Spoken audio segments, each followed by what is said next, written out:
قرآن کی آیت بتا رہا تھا. قرآن میں اللہ نے کیا کہا ہے؟ وَجَعَلْنَا نَوْمَكُمْ سُبَاتًا. میں آپ کو ٹینشن ڈپریشن سے بچنے کی اصل چیز بتا رہا ہوں. قرآن کیا کہتا ہے؟ قرآن نے کافی چائے کا تذکرہ نہیں کیا. قرآن نے کیا کہا ہے؟ ہم نے رات بنائی لتسکنو تاکہ تمہیں کیا ملے؟ سکون. دماغ کو کیا ملے؟ فریش ہو جائے دماغ. سکون ملتا ہے تو فریش ہوتا ہے نا. لیکن وہ کون سی رات؟ وہ یہ والی راتیں نہیں ہیں جو آج ہماری راتیں گزر رہی ہیں. پوری رات موبائل پہ, پوری رات آپ فون پہ گپے مار رہے ہیں. اس رات کو اللہ نے سکون کے لیے نہیں بنایا. وہ رات بنائی ہے جس کے بارے میں قرآن کہتا ہے وَجَعَلْنَا نَوْمَكُمْ سُبَاتًا. 30ویں پارے کا پہلا رکوع. سب عربی میں کسے کہتے ہیں؟ کاٹنے کو. اللہ کہتے ہیں ہم نے تمہاری نیند کو کاٹنے کا ذریعہ بنایا. کینچی ہے یہ نیند. کیا مطلب کاٹنے کا؟ آپ کا جو اس دنیا سے کنیکشن ہے نا, جو تاریں گئی ہیں جہاں سے اس دنیا کے سگنل آپ کے دماغ میں آ رہے ہیں, نیند ان سگنل کو کیا کر دیتی ہے؟ اس تاروں کو کیا کر دیتی ہے؟ کاٹ دیتی ہے. دیکھو ایک آسان مثال سے بات سمجھاتا ہوں. انسان کے جسم کے ہر پارٹ کو آرام چاہیے کہ نہیں چاہیے؟ بولو. آرام کسے کہتے ہیں؟ آپ کی باڈی کا جو پارٹ کسی کام میں مشغول ہو تو کچھ وقت کے لیے اس سے وہ کام چھڑا دیا جائے, اس کو ریسٹ کہتے ہیں. اٹ از کالڈ, بولو نا, ریسٹ. مثال کے طور پر میں بول رہا ہوں, اب میرے گلے کا کام ہے بولنا. بولتے اگر میں کبھی خاموش ہی نہ ہوں تو مجھے گلے کو آرام دینے کے لیے کچھ وقت کے لیے کیا کرنا پڑے گا؟ خاموش رہنا پڑے گا. ایسا ہی ہے نا. تو گلے سے کام تھا بولنا, اس کا ریسٹ کیا ہے؟ اس سے بولنا آپ چھڑوا دیں تو کچھ وقت کے لیے سکون میں آ جائے گا, وہ دوبارہ بولنے کے قابل ہو جائے گا. کان کا کام کیا ہے؟ سننا. ہر وقت سنتے آدمی کہتا ہے بند کر یار اس کو, تھک جاتا ہے نا کان. یار تھوڑی دیر سکون کا ماحول چاہیے, کچھ نہیں سننا ہم نے. ٹانگوں کا کام کیا ہے؟ ابے بولو نا. چلنا. چلتے ایک وقت آتا ہے آپ کہتے ہیں یار بیٹھ جاؤ یار, کچھ دیر ریسٹ کر لو, لیٹ جاؤ, کچھ آرام دے دو. تو ٹانگوں سے چلنا چھڑوا دینا یہ ٹانگوں کا ریسٹ ہے. ایسے ہے یا نہیں ہے؟ جم میں آپ جاتے ہو, وزن اٹھا رہے ہو, 3 سیٹ لگا لیے, 4 سیٹ لگا لیے, اب نہیں اٹھا جا رہا تو آپ کا ٹرینر آپ کو کیا کہے گا؟ بھائی اب بازو کو تھوڑی دیر کیا دے دے؟ ریسٹ دے دے. جو کام میں مشغول تھا اس سے وہ کام چھڑوا دے. اب دیکھو یہ سارے کام جو ہماری باڈی کر رہی ہوتی ہے, ان کو چھوڑنے کا آرڈر دماغ دیتا ہے. دماغ کہتا ہے چلنا بند کر دو, دماغ کہتا ہے سننا بند کر دو, دماغ کہتا ہے بولنا بند کر دو. دماغ کا اپنا کام کیا ہے؟ دماغ کا ریسٹ کیسے ہوگا؟ دماغ کا کام ہے سوچنا. کیا خیال ہے بھائی؟ اگر آپ لوگ سوچ رہے ہو تو سمجھ میں آئے گا کہ دماغ کا کیا کام ہے؟ سوچنا. مجھے آپ بتاؤ دنیا میں کوئی مائی کا لال ایسا پیدا ہوا ہے جو دماغ کو کہہ کے سوچنا بند کر دے؟ دماغ کو آرڈر کون دے گا؟ ہائے آپ چل رہے ہو, ٹانگوں کو کون آرڈر دے گا کہ رک جاؤ؟ اتنا تو میرا خیال ہے جنرل نالج کا سوال ہے, یہ تو کوئی معاشرتی علوم کا سوال نہیں پوچھا میں نے. ٹانگوں کو کون آرڈر دیتا ہے کہ رک جاؤ؟ دماغ آرڈر دیتا ہے, تبھی ہم بریک لگا لیتے ہیں. میں بول رہا ہوں بولتے تھک گیا تو میرے گلے کو کون آرڈر دے گا کہ رک جاؤ؟ دماغ آرڈر دے گا. اس سے پتہ چلتا ہے آرڈر دینے والا ہمیشہ اس سے سپیریئر ہوتا ہے. آپ کی باڈی کا جو پارٹ ہے نا, کوئی بھی پارٹ, اس کو آرڈر دے گا بادشاہ. وہ کون ہے؟ وہ دماغ ہے. پھر یہ اس کی بات مانے گا, رک جائے گا. کیونکہ ہمارے ٹانگوں کے پاس سوچنے کے لیے دماغ نہیں ہے, وہ خود نہیں رکیں گی, ان کو آرڈر اوپر سے آئے گا. لیکن دماغ کو آرڈر کون دے گا کہ سوچنا بند کر دے؟ نہیں یہی بات, دماغ آرڈر نہیں دے سکتا. دماغ کے لیے کوئی اوپر کی چیز ہو جو دماغ کو آرڈر دے کہ سوچنا بند کر دے. کیونکہ دماغ جب اپنے آپ کو آرڈر دے گا کہ سوچنا بند کر دے تو اس کے لیے دماغ سوچے گا, تو سوچنے کا عمل کم نہیں ہوگا بلکہ سوچنے کا عمل بڑھ جائے گا. ابے کیسے سمجھاؤں مجھے بتاؤ یار. کامن سینس کی بات کر رہا ہوں یا نہیں کر رہا؟ کافی پی کے آئے ہیں کہ نہیں آئے ہیں؟ مجھے یہ بات بتاؤ. اگر کافی کی عادت نہیں ہے نا, پھر بغیر پیے بھی دماغ فریش ہوگا. اگر عادت پڑ چکی ہے تو ایک ایک کپ آپ کو پلانا پڑے گا, اس کے بغیر کھوپڑی میں بات نہیں آئے گی. یہ نقصان ہے کافی کا. پھر بھی ہم کہتے ہیں پی لو, ہمیں بھی کبھی دماغ کھوپڑی کام نہیں کر رہی ہوتی, 2 چسکے ہم بھی لگا لیتے ہیں. ٹھیک ہے, پیدا تو اسی سوسائٹی میں ہوئے نا, فضائل نہیں بیان کرتے ہم. اچھا خیر, تو اب دماغ کا کام کیا ہے؟ دماغ کو سکون ایسے ملے گا سوچنا چھوڑ دے. اب آپ کیا کرو گے؟ اب آپ بیٹھ گئے, ٹانگوں کو آرڈر دیا رک جاؤ, ٹانگیں رک گئیں. کمر تھک گئی ہے بیٹھے بیٹھے, کمر کو آرڈر دیا بھائی لیٹ جا, لیٹ گئے بھائی. اب دماغ تھک گیا آپ کا, اب آپ دماغ کو آرڈر دے رہے ہو سوچنا بند کر دے. دماغ کا باپ بھی سوچنا بند نہیں کرے گا بلکہ اور سوچے گا. تبھی تو اوور تھنکنگ کی ایک بیماری ہے نا. لوگ کہتے ہیں ہم جب سونے کے لیے لیٹتے ہیں تو اس وقت تو بالکل ہی نیند اڑ جاتی ہے ہماری.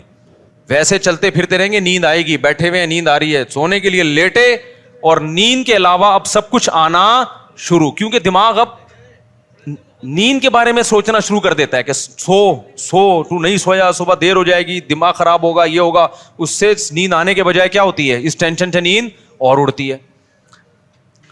سمجھ میں آ رہی ہے بات؟ تو اس کا حل اللہ نے کیا رکھا ہے؟ اللہ نے کہا یہ تمہارے بس میں نہیں ہے کہ تم سو جاؤ, کیونکہ تمہارے پاس جو سب سے پاورفل پارٹ ہے نا وہ دماغ ہے. اس دماغ کے کنٹرول میں میں نے تمہارے سارے پارٹ دے دیے ہیں. دماغ کس کے کنٹرول میں ہے؟ وہ میرے کنٹرول میں ہے. وہ کسی کا باپ بھی نہیں سلا سکتا جب تک میں نہیں چاہوں گا. لہذا تم نے کیا کرنا ہے؟ سونے کے اسباب اختیار کرنے ہیں. سونا تمہارے بس میں نہیں ہے. اسباب کے بتی بجھا دی, لیٹ گئے, سکون کا ماحول ہو گیا, پنکھا چلا دیا, یا نیند کی گولی کھا لی, بہت زیادہ ہو گیا تو یہی ہوگا نا. تو اس سے نیند کی گولی بھی آپ کو یاد رکھو سلاتی نہیں ہے. وہ کیا کرتی ہے, آپ کے جو پٹھے ہیں ان کو ریلیکس کر دے گی, خیالات کو مجتمع کر دے گی. نیند ڈاکٹر کہتے ہیں کہ نیند خود سے آتی ہے انسان کو, کوئی دوا نہیں لاتی نیند. دوا یہی ہے کہ وہ اسباب پیدا کر دیتی ہے, اس کے سکون کے اسباب پیدا کر دیتی ہے. لیکن دوا ڈائریکٹ نیند لانے والی اب تک کوئی دوا میری معلومات کے مطابق ایجاد نہیں ہوئی, جو ڈاکٹر کہتے ہیں. تو اب کیا ہوتا ہے؟ اب اللہ تعالیٰ بیچ میں آتے ہیں. اللہ تعالیٰ کہتے ہیں وَجَعَلْنَا نَوْمَكُمْ سُبَاتًا, تم اسباب اختیار کرتے ہو, لیٹ جاتے ہو. ہم کیا کرتے ہیں؟ تمہاری نیند, ایک کینچی لے کر آتے ہیں ہم, کیونکہ ہم جو سوچنا بند نہیں کر رہے نا, وجہ اس کی کہ ہمارے دماغ کا اس دنیا سے کنیکشن ہے. یہ کنیکشن جب تک ختم نہیں ہوگا اس وقت تک آپ سوچنا بند نہیں کر سکتے. آپ جب سونے کے لیے لیٹے, دن بھر کے خیالات ہیں, ابے یہ آیا تھا, یہ ہوا تھا, دوسری شادی, تیسری شادی, میرے بیان کسی نے سنے ہو, ٹھیک ہے نا, شادی نہیں ہو رہی یا ہو گئی ہے تو مصیبت. میرے جس نے بھی بیان سنے ٹینشن میں, وہ بھی ٹینشن میں جس کی نہیں ہو رہی, اور جس کی ہو گئی ہے وہ اس سے بڑی ٹینشن میں کہ یار یہ میں کیا کر بیٹھا ہوں. تو ٹینشنوں میں اور یہ اور وغیرہ وغیرہ 20 قسم کے آپ نکالتے چلے جاؤ دماغ سے. نہیں, اللہ کہتے ہیں میری قدرت کام کرتی ہے. میں کیا کرتا ہوں, اس کے جو لنک ہے نا, جتنے جہاں سے لیڈ آ رہی ہے اس کو, یہ دنیا سے آ رہی ہے نا, یہاں سے اس کے دماغ کا میں کنیکشن کیا کر دیتا ہوں, ساری تاریں, پاور ہی ختم ہو گئی. ارے میرے بھائی, بچہ کمپیوٹر پہ بیٹھا ہو, ہل کے نہ دے رہا ہو, پولیس بلا لی, بیٹا ہٹ جا یہاں سے, نہیں ہل رہا ہو, تو آخری حل آپ کے پاس کیا ہے, وہاں سے پاور کھینچ دو, پاور ہی نکال دو, ایسی کی تار ہی کاٹ دو بیچ میں سے. اب چلے گا؟ اب پہیہ لگا کے تو چلے گا, ویسے نہیں چلے گا کمپیوٹر. تو اللہ میاں بھی کہتے ہیں وَجَعَلْنَا نَوْمَكُمْ سُبَاتًا, ہم نے تمہاری نیند کو دماغ اور اس دنیا کے کنیکشن کا کاٹنے والا, یہ نیند ایک کینچی ہے جو کیا کرتی ہے, تمہارے دماغ کا اس دنیا سے کنیکشن ختم. اصل بات جو میں بتانا چاہ رہا تھا, اللہ قرآن میں کیا کہتا ہے کہ تمہیں سکون دماغ کو اس وقت ملے گا جب کافی پیو گے, نہ چائے پینے سے, نہ چرس پینے سے, ہیروئن پینے سے, نہ دماغ کے سکون کے لیے اللہ نے نیند بنائی ہے, اور وہ والی نیند جو تمہارا اس دنیا سے کنیکشن ختم کر دے. کیونکہ ہم نے بہت سے لوگوں کو دیکھا ہے سو رہے ہوتے لیکن سب پتا ہوتا ہے کہ کیا ہو رہا ہے. اس کا مطلب ان کی نیند نہیں ہوتی ہے. گھوڑے بیچ کے سونے والی نیند کا اللہ ذکر کر رہا ہے قرآن میں. آپ دیکھ لو نا آج کل جو نیندیں ہو رہی ہیں, سو رہے ہیں اور سب سن بھی رہے ہیں کہ ہو کیا رہا ہے, بیگم کیا باتیں کر رہی ہے, کس کی غیبتیں کر رہی ہے, گھر میں ساس کتنے دن سے آگے ٹھہری ہوئی ہے, جا کیوں نہیں رہی ہے, مہنگائی بڑھ رہی ہے, اسٹیبلشمنٹ نے یہ کیا کر دیا اور فلانے نے یہ کیا کر دیا اور مہنگائی کو یہ کیوں ہو گیا وغیرہ وغیرہ 20 قسم کے مسائل، اور سو بھی رہا ہے. ذرا سی بات کرو تو کہتا ہے کیا. اچھا سوتے سوتے بتا رہا ہوتا ہے چپ ہو جاؤ میں سو رہا ہوں. ابے تجھے پتا کیسے چلا اگر تو سو رہا ہے بھائی. کہتا ہے چپ ہو جاؤ میں کیا کر رہا ہوں، سو رہا ہوں. میں ایک دفعہ سو رہا تھا، گھر والوں نے مجھے اٹھایا کہ دروازے پہ کوئی ہے، تو میں نے کہا مجھے اٹھایا کیوں، کیا نیند خراب نہ ہو جائے نا. میں نے کہا نیند تو ہو گئی خراب، نیند تو ہو گئی خراب.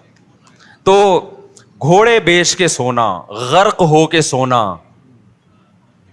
بے ہوش ہو کے سونا، یہ والا سونا کون سا سونا ہے جس کو اللہ نعمت قرار دے رہا ہے اور جو دماغی سکون کا ذریعہ ہے. آج کل یہ والا سونا مارکیٹ سے شارٹ.